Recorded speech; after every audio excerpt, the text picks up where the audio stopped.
کوانی بواری ژنان گفتوگۆی زیاتر لە سەرافتەی بەرەنگاربوونەوەی تونوتیژی دژی ئافرەتان دەکەین. کوردستان خان سڵاو دەبێت و سپاس بۆ ئامادەبوونی بەڕێستان.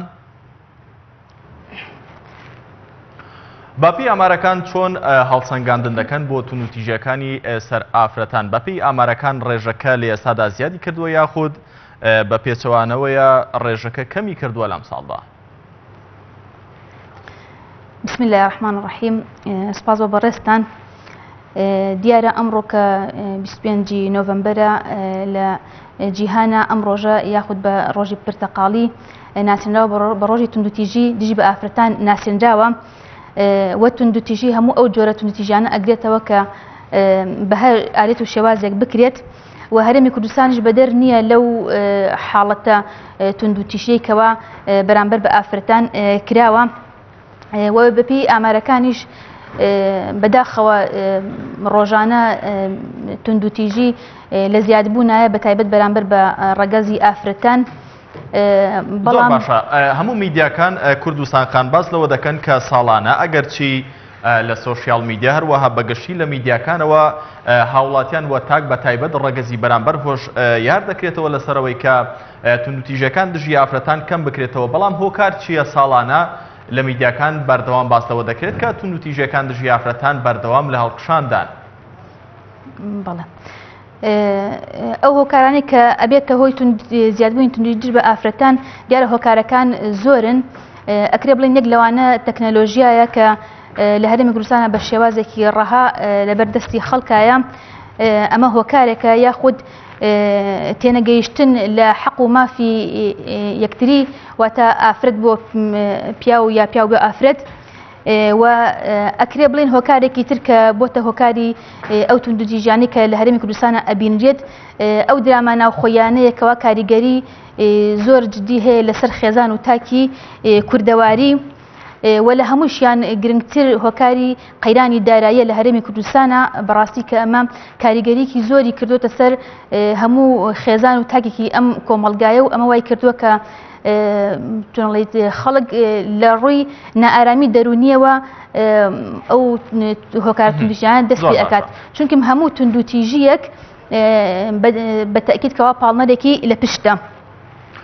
زۆر باشە. سەرنجتان چییە لەسەر چۆنیەتی بنبەڕکردن و بەگشتداچوونەوەی توندوتیژی دژی ژنان؟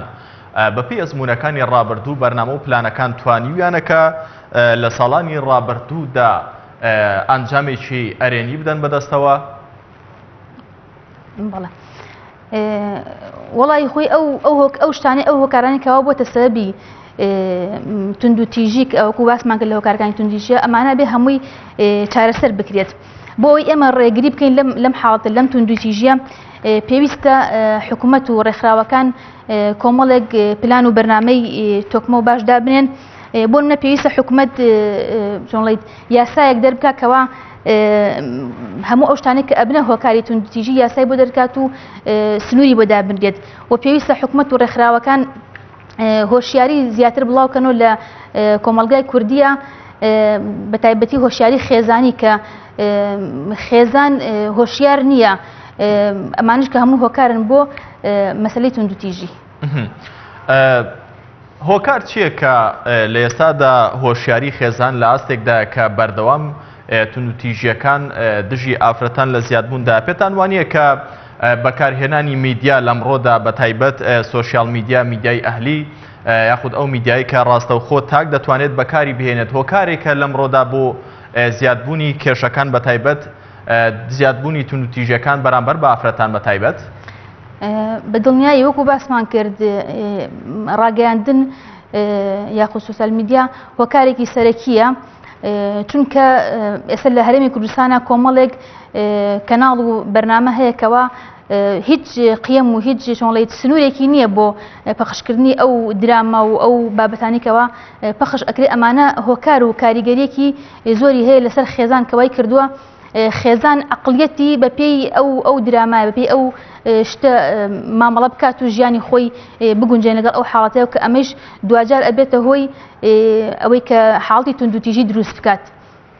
زۆر باشە. لە ڕابردوودا ڕێکخراوەکان وەروەها چالەکانی بواری مەدەنی چیان کردووە بۆی کە ئەم میدیانەی وەکو بەڕێزت ئاماژەت پێکرد ئەم بابەتانە یاخود ئەم جۆرەی کە لە میدیاکانەوە بڵاوی دەکەنەوە کاریگەرینی بێتە سەر خێزان دواتر نەبێتە هۆی ئەوەی جارێکی دیکە بە جۆرێک لە جۆرەکان ببێتە هۆکاری تونوتیژی دژی ئافرەتان. وڵا ڕێکخراوەکانی ئافرەتان و ژنان بە تایبەتی لە هەرێمی کوردستانە دیارە ڕۆڵ و کاریگەری خۆیانیان هەبوو جدەستیان دیارە بەڵام ئەکرێ بڵێن لە ئاستی پێویست و تموحی حاڵەکە نەبوو بێتن و ئەم حاڵتش تەنها بە ڕێکخراوەکان چارەسەر ناکرێت پێویستە حکوومەت و ڕێکخراوەکان پێکەوە ئەم حاڵتە چارەسەرکەن و هەموو تاکی کۆمەڵگایش پێویستە هەموو لایەک خەمخۆرانە دڵسۆزانە لەو حاڵتە چۆنڵیت بە گرنگ و وەربگیرێت و چارەسەری جدی بۆ دابنرێت. ئەوەی کە لایانی یەکەمە کە بە تایبەت ئافرەتان چاوێن لە دەستێتی وە هەموو کۆمەڵگە لە بوارە جیاوازەکاندا حکوومەت بە ڕۆڵی خۆی هەڵساوە بۆ کەمکردنەوەی ئەمە لە حاڵت دەرچووەمە بۆتە بە دیاردا. بەڵێ حکوومەت ئەکرێ بڵێم چۆنڵیت نەیتوانیوە ڕۆڵی تەواوی خۆی ببینە لەو حاڵەتەیە چونکە ئەم حاڵتانی یاخود ئەو هۆکارانی تونتیژی کە باسمان کرد ئەمانە هەمووی چارەسەرەکەی بە حکوومەت ئەکرێ بە دەسەڵات ئەکرێ بەڕاستی بۆیە ڕەنگە بڵێن وەکو پێشتری باسم کرد حکوومەتیش و ڕێکخراوەکانیش بەڕادەی پێویستی قەزیەکە چۆنڵی پلانیان نەبوو بەرنامەیان نەبوو هەنگاوی جدی نەنراوە بۆ ئەوەی کە حاڵەکە کەم بکرێتەوە و یاخود بنبەر بکرێت. زۆر بەڕێز کوردستان محەممەد چالاکوانی بواری ژنان لە شاری سلێمانی و لە سودەکانمان ڕاستەوخۆ لەگەڵمان بووی سپاس بۆ ئامادەبوونی بەڕێستان.